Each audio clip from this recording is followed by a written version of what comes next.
अस्सलामुअलैकुम, क्या हाल है जी? ठीक हो? उम्मीद करें ना ठीक हो सो खरीय ना लो सो। तो अज की वीडियो शुरू करें पे। वीडियो शुरू करने तो पहले मेरे चैनल को सबसक्राइब करके सो ताकि मज़ीद मालूमात थोनों मिलदियां रहन।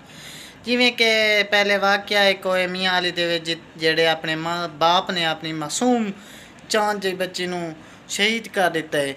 उसनूं फांसी दी गई है तो फांसी तो बाद उनकी लाश नूं एंबूलेंस दे विच घता वेंदा पे, जिमें कि तुसां देख सकते हो शीशे चू नज़र आ रहे है।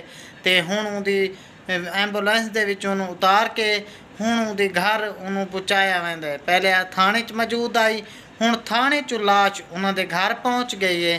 तो काफ़ी उधर लोग कट्ठे हो गए, उत्ते काफ़ी बंदे कट्ठे ने। तो ये उनके मनाज़र ने, ये उनका अंजाम है। तो सारे चैनल को सबसक्राइब करे सो ताकि मज़ीद भी थोनों मालूमात इहो जियां मिलदियां रहन। तो अज की वीडियो तो इतने एंड करें पे। इंशाअल्लाह कल नवी वीडियो नाल मिलसूँ। अल्लाह हाफिज़। पाकिस्तान जिंदाबाद।